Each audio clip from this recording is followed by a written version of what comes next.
राम मंदिर चढ़ावा चोरी मामले में गिरफ्तार सभी 8 आरोपियों को 3 दिन की न्यायिक हिरासत में भेज दिया गया है।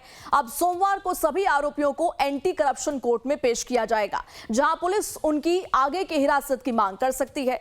पुलिस का कहना है कि शुरुआती जांच में आरोपियों के खिलाफ चोरी के सबूत मिले हैं। अब तक 7 आरोपियों की निशानदेही पर करीब 80 लाख रुपए बरामद किए जाने का दावा किया गया है। वहीं 8वें आरोपी सुभाष श्रीवास्तव के पास से कोई बरामदगी नहीं हुई है, लेकिन पुलिस का आरोप है कि वो साजिश का हिस्सा था। फिलहाल पुलिस को एसआईटी की रिपोर्ट का इंतजार है। माना जा रहा है कि रिपोर्ट मिलने के बाद जांच का दायरा और बढ़ सकता है और इस मामले में कुछ अन्य लोगों के नाम भी सामने आ सकते हैं। इस बीच विपक्ष लगातार सवाल उठा रहा है। विपक्ष का आरोप है कि कार्रवाई केवल छोटे स्तर के लोगों तक सीमित है, जबकि इस मामले के बड़े जिम्मेदार लोगों तक जांच नहीं पहुंच पा रही है। तो देखिए, एक तरफ चंपत राय का इस्तीफा, लेकिन सवाल यह है कि गिरफ्तारी कब। अनिल मिश्रा का भी इस्तीफा, लेकिन अभी भी विपक्ष जो है लगातार इस पूरे मामले को लेकर सरकार पर हमलावर है। सीसीटीवी फुटेज की जांच हो रही है, चंदा चोरी पर सियासत भी हाई है। 8 आरोपियों को 3 दिन की जेल, लेकिन अभी भी जो सवाल हैं वो खत्म नहीं हुए।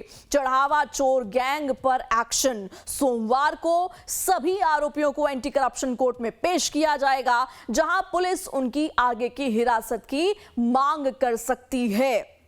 पुलिस का कहना क्या है? पुलिस का कहना है कि शुरुआती जांच में आरोपियों के खिलाफ चोरी के सबूत मिले हैं। 7 आरोपियों की निशानदेही पर करीब 80 लाख रुपए बरामद किए जाने का दावा भी पुलिस द्वारा किया गया है। वहीं 8वें आरोपी जो कि सुभाष श्रीवास्तव है, उसके पास से कोई बरामदगी नहीं हुई है, लेकिन पुलिस ये भी कह रही है कि सुभाष श्रीवास्तव इस पूरे साजिश का हिस्सा रहा था। फिलहाल पुलिस को एसआईटी की रिपोर्ट का इंतजार है, और न केवल पुलिस बल्कि पूरे देश को, क्योंकि जिस दिन से ये खबर आई तब से लगातार ये राजनीतिक विषय भी बना हुआ है। कल भी देखिए अरविंद केजरीवाल यहां पहुंचे थे। चाहे अखिलेश यादव हो, अरविंद केजरीवाल हो, सबकी तरफ से यही कहा जा रहा है कि छोटे लोगों पर तो कार्रवाई कर ली गई है, लेकिन जो बड़े नाम हैं उन पर कार्रवाई होनी बाकी है। यहां तक भी कह दिया जा रहा है कि बड़े लोगों को बचाने की कोशिश सरकार कर रही है। तो 2 इस्तीफे कल आए, बड़ी खबर। 8 गिरफ्तारियां हो चुकी हैं, लेकिन अभी भी ये जो केस है वो शट नहीं हुआ है, अभी तो महज शुरुआत है। इस खबर पर ज्यादा जानकारी के साथ लखनऊ से हमारे संवाददाता राजीव ओझा जुड़ चुके हैं। राजीव, देखिए, बड़े अपडेट्स इस पूरे मामले में पहले ही आ चुके हैं। 8 आरोपी जेल के अंदर, 2 इस्तीफे बड़े नामों के, अनिल मिश्रा, चंपत राय, लेकिन अभी भी कई सवाल हैं। विपक्ष जो है लगातार सरकार को घेर रहा है और टिप्पणी वही है कि ये तो छोटे प्यादे हैं, जो बड़े प्यादे हैं उन पर कार्रवाई होनी अभी भी बाकी है। जी देखिए, मैं अयोध्या के राम मंदिर के ही सामने इस वक्त खड़ा हूं और अभी महाराष्ट्र के पूरे शहर श्रद्धालुओं से मेरी बातचीत हुई। यहां आने के बाद उन्हें जानकारी हुई और सबके मन में बड़ी पीड़ा है, एक टीस है कि ऐसा राम मंदिर में कैसे हो सकता है, लोग भरोसा नहीं कर पा रहे हैं। इस बात को ट्रस्ट को समझना होगा कि कितना बड़ा ट्रस्ट लोगों का टूटा है। यानी देश भर के जो श्रद्धालु हैं, जो भगवान राम की प्रति आस्था रखते हैं, वहाँ यहाँ दर्शन करने इतनी दूर से आते हैं, उनकी भावनाओं को कितनी ठेस पहुँची है। तो सियासत तो अपनी जगह है, सियासत तो हो रही है, लेकिन खुद ट्रस्ट को जिस तरह खुल के आना चाहिए था वो अभी तक सामने नहीं आ रहा है। 2 इस्तीफों की बात सामने आई है, लेकिन उसे भी सार्वजनिक करने से परहेज किया जा रहा है। ये समझ आने वाली बात नहीं है। लोग चाहते हैं कि ट्रस्ट आगे आकर भरोसा पैदा करने की कोशिश करे, ताकि जो सियासत हो रही है थमे और लोगों को ये भरोसा हो जाए कि जो कार्रवाई हो रही है वो निष्पक्ष हो रही है और आगे और भी दोषी इसमें शिकंजे में आएंगे। हमारे साथ कुछ यहाँ के लोग मौजूद हैं जो इस सियासत को भी देख रहे हैं, यहाँ के पूरे परिदृश्य को भी देख रहे हैं। इन लोगों से बात करेंगे और पूछेंगे कि पूरे इस जो घटनाक्रम हुआ है उसको किस तरीके से देखते हैं। क्या लग रहा है आपको, जो हो रहा है ठीक हो रहा है? सर, ये तो बिल्कुल सरासर गलत हो रहा है। हम सनातनियों का जो है सो विश्वास था, उस विश्वास को खंडित किया जा रहा है। कहीं ना कहीं हम लोग को विश्वास था, हम लोग हर एक महीने पे आ ही जाते हैं। हम लोग स्टूडेंट है, KTU MBA यहीं करते हैं, बिहार के रहने वाले हैं, बट यहीं रहते हैं। जो भी देखे चंपत राय जी के बारे में सुने, बहुत दिल को दुखी हुआ। और जितने भी लोग इसमें शामिल हैं, सभी लोगों को जो है उचित कार्रवाई किया जाए बड़े स्तर पे। ये छोटे 4-5 लोगों को करके कुछ नहीं होने वाला है, इसमें बहुत झोल है। जहाँ तक हम लोग वीडियो के माध्यम से ही देखे हैं, इसमें थोड़ा बहुत रिसर्च हम लोग को करना पड़ेगा, जो क्या है मतलब इसके बारे में। लेकिन जो भी हुआ है गलत हुआ है। हम लोग का भावना जो है श्री राम प्रभु राम से जुड़ा हुआ है। हम लोग को बहुत आहत हुआ है। जो यहाँ एक ऐसा फाउंडेशन लाना चाहिए, ऐसा करना चाहिए जिससे सनातन का, जिससे लोगों का, समाज का भला हो। श्रद्धालुओं की आम भावनाएं यही हैं, सब यही चाहते हैं कि जो कार्रवाई हो वो उस भरोसा पैदा करने वाली हो और पूरा देश उसे देखे। आप इस कार्रवाई को किस तरह देखते हैं? कार्रवाई तो देखिए, जो चोरी किया है उसको तो प्रशासन जो दंडित करेगा वो तो अलग की पहलू है, मगर अब भगवान राम के विषय में आप जैसा कि देख रहे हैं, भीड़ में कोई कमी नहीं है, श्रद्धा में कोई कमी दिख रही है आपको? कोई कमी? तो चोरी कल भी थी, आज भी है, कल भी रहेगी। जो चोरी करेगा, देखिए सामने एक घड़ा होता है, जैसे एक स्थिति होती है, जैसे आज धूप है कल छाँव होगी, एक मतलब स्थिति बनती है। तो उस स्थिति में जो लोग चोरी किए थे, कब से कर रहे थे, ईश्वर जाने और वही जानते होंगे। जब इनके पाप का घड़ा भर गया तो स्थिति आपके सामने आ गई।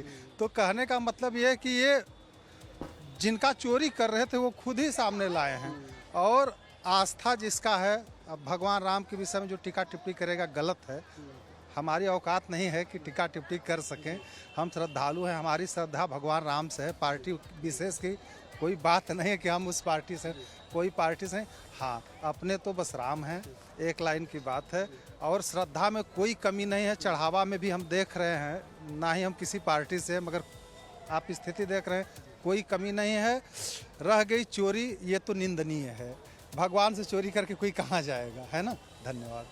बिल्कुल, जो इनका कहना है, श्रद्धा में कोई कमी नहीं है। यहाँ सुबह से भी लाइन लगी हुई है और मैंने देखा, लोगों से बातचीत की, देश के विभिन्न प्रांतों के श्रद्धालु अभी भी उसी आस्था और विश्वास के साथ यहाँ पे आ रहे हैं। उनकी आस्था भगवान राम के प्रति है, उनकी आस्था इस पूरे जो तंत्र है उसके प्रति है। और एक भरोसा ये भी है कि अभी इस पर कार्रवाइयाँ होंगी और जो शुरुआत हुई है ये छोटी शुरुआत है। अभी इसमें बड़े और घटनाक्रम सामने आएंगे और इसी का सबको इंतजार है। जी बिल्कुल ठीक कहा आपने। और देखिए कुछ श्रद्धालु ऐसे भी थे राजीव जी, जिन्होंने कल ये भी कहा था कि हमारा जो भरोसा था वो बेशक थोड़ा सा डगमगाया हो, लेकिन आस्था अभी भी जस की तस बनी हुई है। अब ये भी माना जा रहा है कि जो रिपोर्ट आएगी एसआईटी की, उस रिपोर्ट के आने के बाद, मिलने के बाद जो जांच का दायरा है वो भी बढ़ेगा, ये बात क्लियर है। साथ ही साथ इस मामले में कुछ अन्य लोगों के नाम भी सामने और आ सकते हैं, यानी कि अभी जो कच्चा चिट्ठा है वो खुलना बाकी है। ये छोटे प्यादे जो कि कहा जा रहा है, जो पॉलिटिकल रिएक्शंस आ रहे हैं, चाहे अरविंद केजरीवाल हो, अखिलेश यादव हो, सब यही कह रहे कि तो छोटे प्यादे हैं। लेकिन बड़े नाम, एक तरफ 2 इस्तीफे हो गए,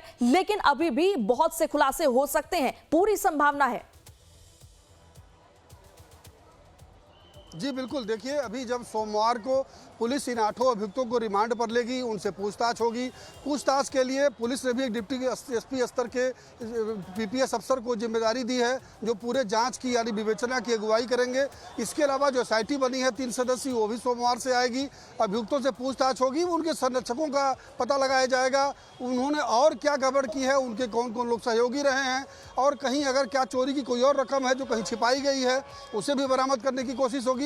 और कुछ नाम ऐसे जरूर निकल कर आएंगे जो इन अभियुक्तों के सरपरस्त होंगे, जिनके संरक्षण में इन लोगों ने इतना बड़ा अपराध करने का दुस्साहस किया होगा।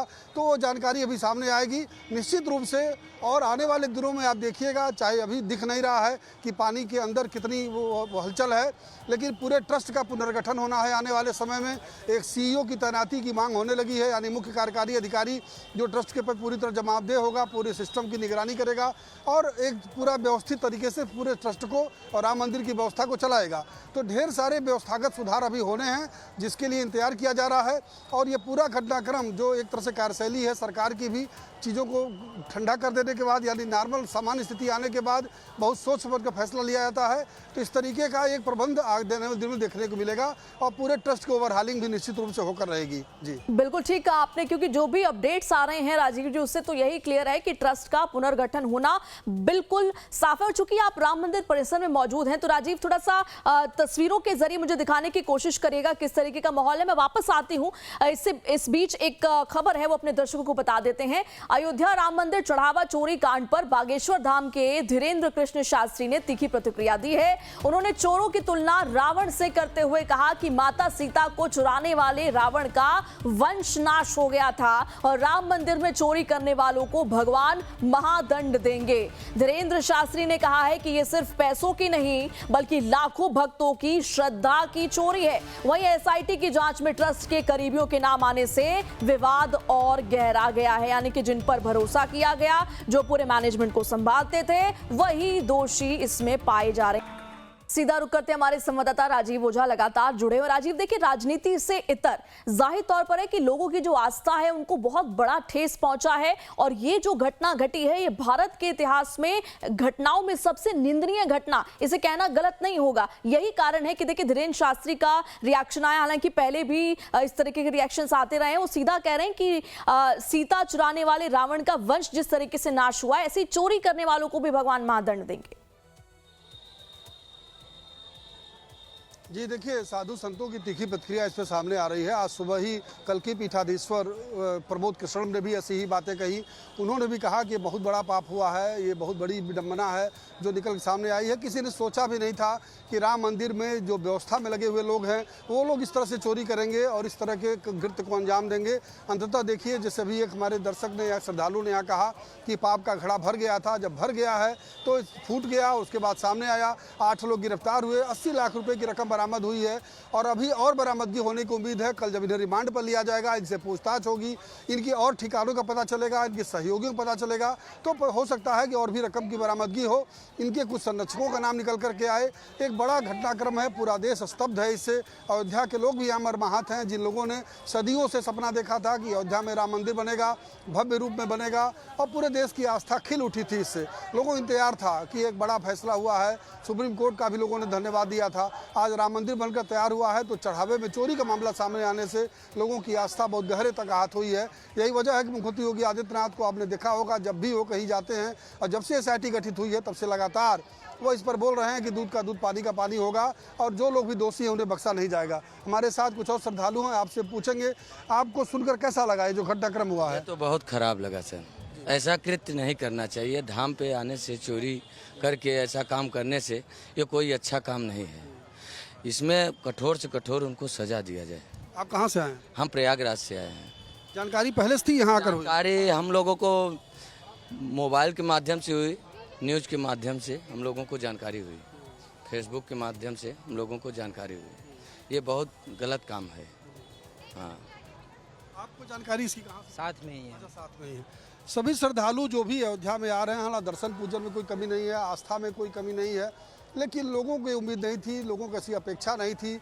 और सबसे बड़ी बात ये जो निकल के आ रही है, लोगों को इस बात का बड़ा मलाल है कि जो ट्रस्ट बना था, जिसके भरोसे पर राम मंदिर की पूरी व्यवस्था छोड़ी गई थी, वो अभी तक इस तरह चुप्पी साधे हुए है, अभी तक खुल करके सामने नहीं आ रहा है।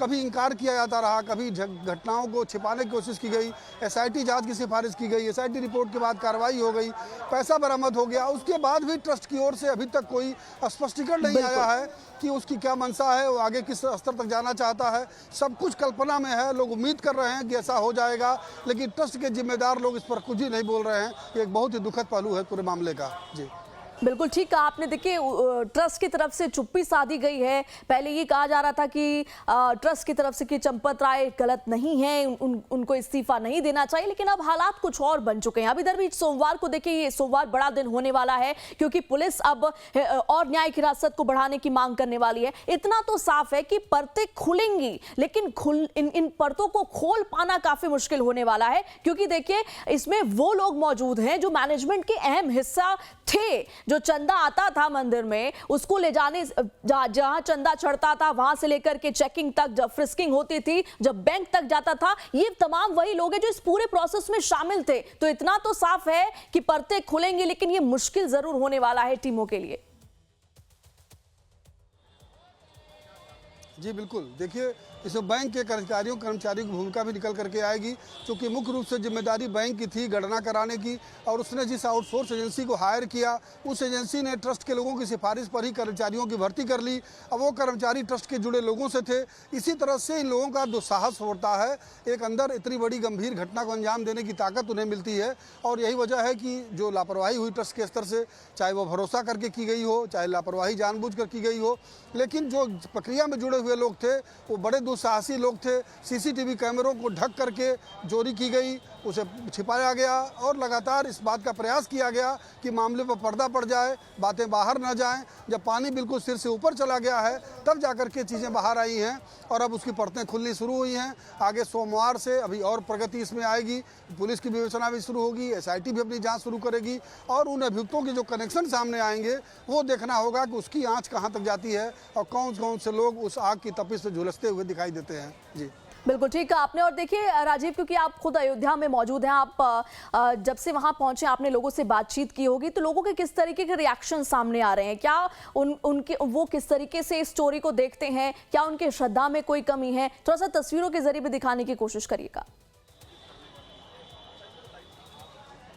जी देखिए, हमारे पीछे ये जो कतार है, कुछ लोग वहाँ निकलते हुए दिखाई दे रहे हैं, कुछ लोग अंदर जा रहे हैं। चूँकि धूप बहुत तेज़ है इसलिए इस स्थान पर जहाँ खुला हुआ क्षेत्र है इस पर लोग रुक नहीं रहे हैं, सीधे अंदर जा रहे हैं। एक सेट बना हुआ है, अंदर जाने पर वहाँ सेट तक मीडिया की एंट्री नहीं है। उस सेट के बाद लोगों को थोड़ी छाँव मिलती है तो वहाँ आराम से दर्शन के लिए जाते हैं। ये सिलसिला सुबह से शुरू होता है और शाम तक चलता रहता है, जब तक दर्शन की अवधि होती है। जिस अवधि में रामलला विश्राम करते हैं उसी अवधि को छोड़ करके लगातार श्रद्धालुओं का रेला लगा रहता है और अंदर जो गर्भगृह है वहाँ तक लोग जाते रहते हैं और दर्शन पूजन होता रहता है। अभी आने से पहले जो मैंने लोगों से बातचीत की, आपको बताऊं कि शायद ही कोई देश का प्रांत हो, प्रदेश हो जहां से श्रद्धालु यहाँ ना पहुँचे हों। दक्षिण भारत के लोग यहाँ मुझे मिले, महाराष्ट्र के लोग मुझे मिले, कर्नाटक के लोग यहाँ मुझे मिले, इसी तरीके से बिहार से, मतलब कोई राज्य ऐसा छूटा नहीं जिस राज्य के श्रद्धालु मुझे यहाँ न मिले हों। और सभी के अंदर वही आस्था, वही श्रद्धा है। रामलला के प्रति उनकी आस्था में कोई कमी नहीं है, लेकिन लोगों को कष्ट होता है इस बात का, ये देख करके कि उनको किसी तरीके से यहाँ आकर के जो जानकारी मिल रही है, बहुत से लोग यहीं आकर के जान पाए हैं कि वो इस तरह से यहाँ चढ़ावे में चोरी हुई है और वो चाहते हैं कि जो कार्रवाई हो रही है वो बहुत प्रभावी तरीके से हो, बहुत निष्पक्ष तरीके से हो, पारदर्शी तरीके से हो और भविष्य में उसकी पुनरावृत्ति रोकने के भी ठोस तरीके से उपाय किए जाएं। चाहे इसके लिए ट्रस्ट बदलाव करना पड़े, चाहे किसी भी तरह का सुधार करना पड़े। लोगों को मुख्यमंत्री योगी आदित्यनाथ से, प्रधानमंत्री नरेंद्र मोदी से बहुत सी उम्मीदें हैं। लोगों का कहना है कि जब राम मंदिर का निर्माण करा सकते हैं लोग तो फिर इस व्यवस्था को भी दुरुस्त कर सकते हैं। जी बिल्कुल ठीक कहा आपने राजीव। इन तमाम जानकारियों के लिए आपका बहुत बहुत शुक्रिया। और इस पूरे मामले से जुड़ी एक बड़ी खबर इस वक्त सामने आ रही है, बताते हैं आपको। चंदा चोरी मामले में सूत्रों के हवाले से ये बड़ी खबर, SIT की अंतिम रिपोर्ट का इंतजार कर रहे चंपत राय रिपोर्ट आने के बाद मीडिया से बात करेंगे। तो देखिए ये बड़ी अपडेट है इस वक्त। एक तरफ SIT रिपोर्ट का इंतजार देश भर में हो रहा है, लेकिन अब खबर यह है कि खुद चंपत राय भी इसी अंतिम रिपोर्ट का इंतजार कर रहे हैं। SIT की अंतिम रिपोर्ट आने के बाद खबरें ये हैं सूत्रों के हवाले से जो सामने आ रही है कि मीडिया से बातचीत करेंगे चंपत राय। वो चंपत राय जो कि इस पूरे चंदा चोरी मामले में कई बार सवालों के घेरे में आए हैं। अब उनके इस्तीफे की भी खबरें कल आई, लेकिन अभी भी ट्रस्ट इस पर क्लियर कुछ बोलने को तैयार नहीं है। तो अब सवाल यह है कि जब रिपोर्ट आएगी उसके बाद मीडिया के प्रेस के सामने आकर के क्या बोलते हैं चंपत राय। हालांकि 8 गिरफ्तारियां हो चुकी हैं, 2 बड़े चेहरों के इस्तीफे भी आ चुके हैं, लेकिन अभी भी सवाल जस का तस है। तो चंदा चोरी मामले में सूत्रों के हवाले से ये बड़ी खबर। इस खबर पर ज्यादा जानकारी के साथ हमारे संवाददाता कमलेश सिंह जुड़ चुके हैं। कमलेश, देखिए गिरफ्तारी हुई है, 2 इस्तीफे हो गए, लेकिन अब सूत्रों के हवाले से बड़ी खबर है कि जिस SIT की अंतिम रिपोर्ट का इंतजार देश भर में हो रहा है, उस रिपोर्ट का इंतजार चंपत राय भी कर रहे हैं। और खबर यह कि मीडिया से बात करेंगे इस रिपोर्ट आने के बाद। जी हाँ, ये जो जानकारी दी गई है उसके मुताबिक ये है कि जो SIT जो जांच कर रही है, SIT की जांच की प्रारंभिक रिपोर्ट है और जो SIT की जब पूरा रिपोर्ट आ जाएगी, उस रिपोर्ट के बाद चंपत राय खुद भी प्रेस के सामने मौजूद होंगे और सभी सवालों के जवाब देंगे। ये कहा जा रहा है कि उनके पास पूरे साक्ष्य मौजूद हैं जो उनकी बेगुनाही सबूत पेश करने के लिए काफी है। इसलिए कहा जा रहा है कि चंपत राय किसी से बात नहीं कर रहे, लेकिन जब भी SIT की पूरी रिपोर्ट आएगी उसके बाद वो खुद सामने मीडिया के सामने आएंगे। दावा किया जा रहा है कि SIT जांच की जो अनुशंसा जो प्रधानमंत्री कार्यालय की ओर से या मुख्यमंत्री की ओर से की गई थी, वो खुद ट्रस्ट की ओर से इस बात को कहा गया और पहले इसी बात को कहने के बाद ये आकलन किया गया। लिहाजा जो बातें ट्रस्ट के जो मेंबर्स हैं, चंपत राय और अनिल मिश्रा के इस्तीफे की खबर आई थी, उस पर भी ट्रस्ट की ओर से ये कहा गया है कि अभी तक ट्रस्ट की ओर से कोई इस तरह का सूचना नहीं दी गई है। जाहिर सी बात है जी। अभी स्पेकुलेशन काफी ज्यादा है, लेकिन ये डेवलपमेंट आप कर सकते हैं कि चंपत राय की हवाले से खबर बिल्कुल मिली ठीक है कहा आपने। कि देखिए वो सारा ट्रस्ट की जवाब चुप्पी देंगे। तो अभी भी बरकरार है कमलेश। देखने वाली बात यह होगी कि क्या एसआईटी रिपोर्ट आने के बाद चुप्पी तोड़ती है, ट्रस्ट कुछ बयान आता है और चंपत राय क्या कहते हैं। इन तमाम जानकारी के लिए आपका बहुत बहुत शुक्रिया।